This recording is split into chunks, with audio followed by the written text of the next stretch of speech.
I am Hippienator, and I'm going to showcase Underworld Ascendant, any percent, and with me I have Sui Machine. Hello.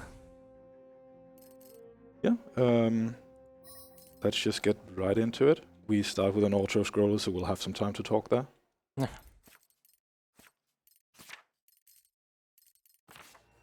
So, time starts pretty much at the end of it all, so we can start pretty much now.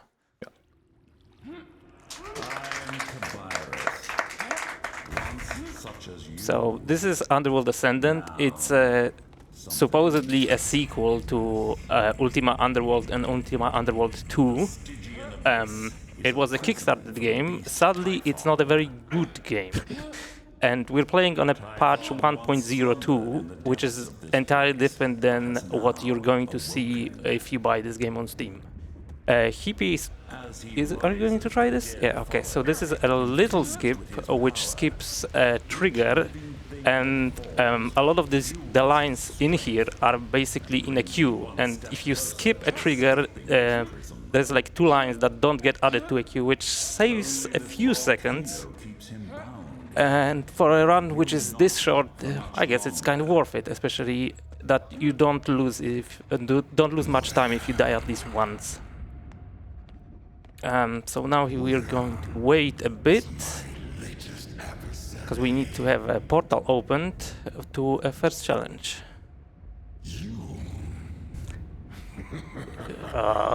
Lovely first level. Yeah. Zeus could not stop me. How will you fare? Come on! You must pass the mysteries at Pluto's gate. Enter. Come on. Okay, there we go. So this is first real level, which teaches you a lot of gameplay mechanics. A lot of parts from this level are used in newer versions, but actually I don't know where I want to go with this. So there is a few things that can happen in here. This level starts with, wow, that's a long glass load. For example, it's really hard sometimes to get out of this pool of water. That worked pretty well. So what Hippienator is going to do is pick up a wooden object and place it near the door, but in the meantime setting it on fire. Because elements interact in this game. It's supposed to be an immersive sim after all. And now he's just going to punch the door. And yeah, Probably take it a little bit safe here. Yeah, that's probably worth it. Because if you die in this game, it's unless you have a silver sapling tree, it's back to the beginning of a level. So now he's going to place another one, and this time use magic to destroy the rest of this door. 1 and 2. And that should be good enough, pretty much. There we go.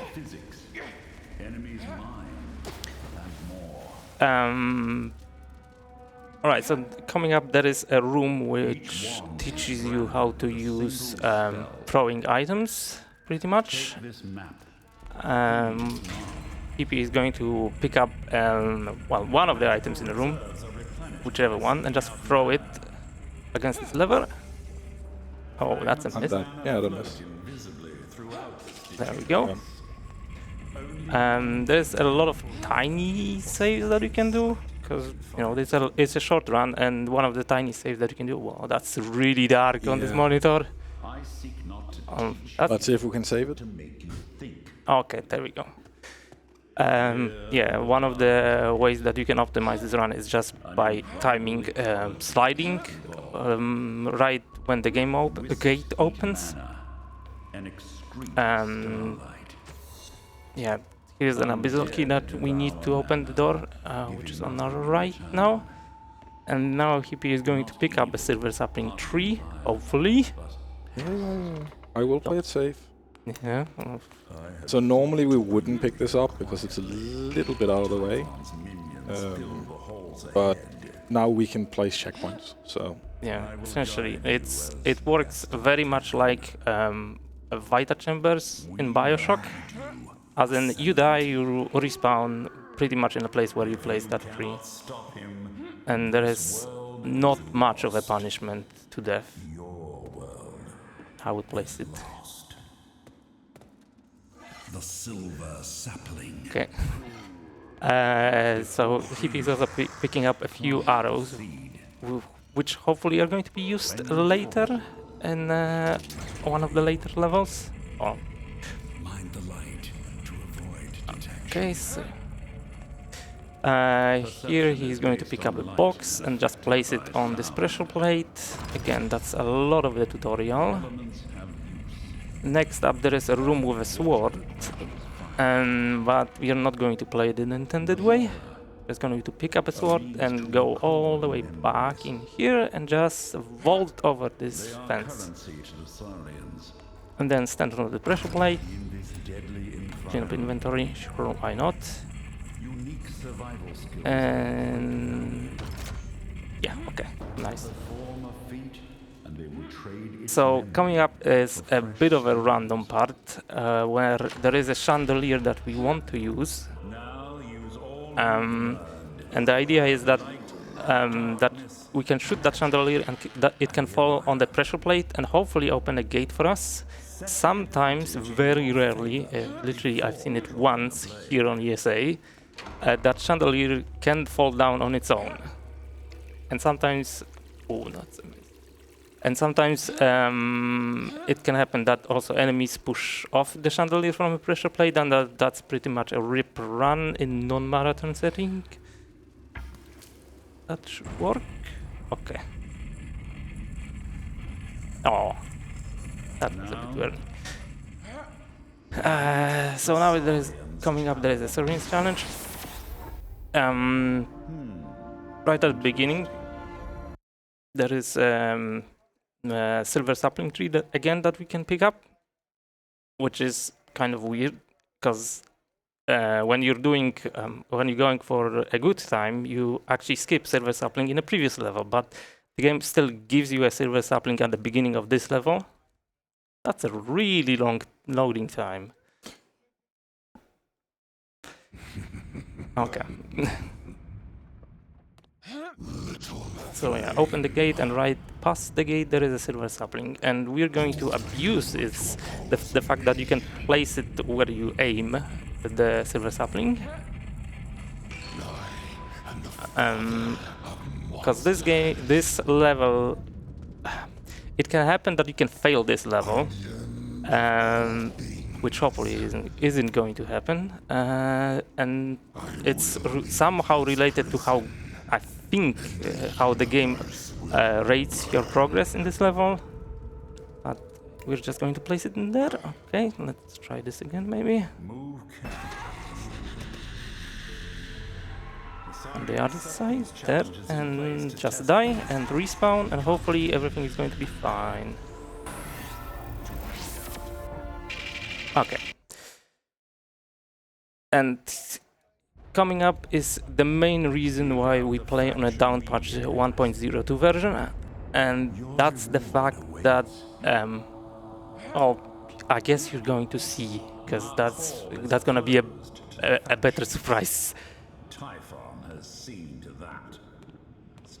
yeah, so I'm gonna mention I'm gonna donate $5 for every death I have, and I've calculated it to 6 intentional deaths and 1 most likely unavoidable unintentional death. We'll also see in a moment.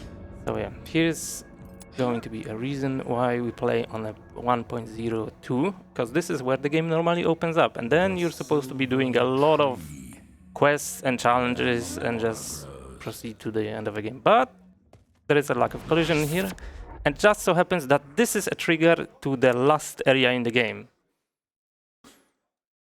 And we're probably going to die right at the beginning of this level. Yep, there goes the death. So that's second death. Okay. The secrets of all 3 factions are yours, and with it, And now we just have to free Cabarius from his chains. together we can do what suits. Normally the structure of a game is like normally when it comes to story, it's supposed to be that we're supposed to be uniting fractions of Stygian Abyss and then entering Vault of Nyx, freeing Cabarius, and if we have enough of a fractions, then it changes how the ending plays out, or how if we united enough of fractions, then changes how the ending plays out. Here there's going to be some intentional deaths. You will be forgotten. Because it's just faster to pull these levers and then get killed and respawn with a strategically placed silver sapling. Enemies are a bit incompetent. They can attack each other. Sometimes they only want to attack each other rather than us. It's a little bit annoying. Yeah, a lot of the attacks seems to be based on physics. Like this game really tries to lean into physics aspects overall. So I guess you're going to just shoot this now? I got a bit closer. Okay. Oh. Okay, sure. That was... yeah, there is no fall damage in here. Also, beware of lava. Yeah, there is, for whatever reason, there is an invisible wall in there, or floor in there, but here there's none. We just die. There's like one more chain that we have to release. Well, two levers that we have to pull, right? And it's pretty much the same as with the second area that we visited in here, where we just pull two levers, die, respawn on silver sapling, and then it's just killing animals, getting animal score. Oh, that's pretty nice health. That should be pretty quick. Yeah, I learned that if you land at that corner, it seems to like actually give you fall damage. Yes, assuming the fall damage works. That corner seems to work for fall damage. That's nice. No, probably won't work on my PC. Yeah, because the earlier patches have real issues applying fall damage to the player, and even in patch notes it was once mentioned that they fixed a case where if a player swings a sword during, when landing from a high altitude, he would not receive damage. So that was one of the things that I was using in runs, but turns out it's not very much needed. So yeah, Hippie just placed a silver sapling in here, and he's just attacking this animus core. He's severely under-leveled. You're supposed to be destroying this using arrows mostly. Alright. Now we just need to place... yeah, okay, so there is a silver sapling tree in there. And just have to dunk this animus core into the oven, and that was going to be almost it. End the beast, and end its threat to the abyss forever. Nice! That was a pretty good throw. Thank you. You can throw it from a bit of a further distance, but this was pretty good. And timing is very soon, after a screen flashes. Yeah, we'll fade to black, and when the screen flashes, it's time. So... We failed to warn you, After Ascendant. all this time. Time. Now. Okay. Thank you so much, ESA, for having me. It's been a pleasure showing off games here as always. Yeah, if for some reason anyone's interested in learning this run, I don't understand why, but my Discord information is on speedrun.com. You can just send me a DM. Yeah, and we do have information on how to downpatch this game on Speedrun page. Souls shall die. Yeah, thank you to Sui for having that posted. Otherwise, I probably would never have ran the game. I'm sorry. No, it's great. It was there. At least it is chill run. All right. Do you have anything? No, I don't think so. No? Yeah. I shall see to it Thank you so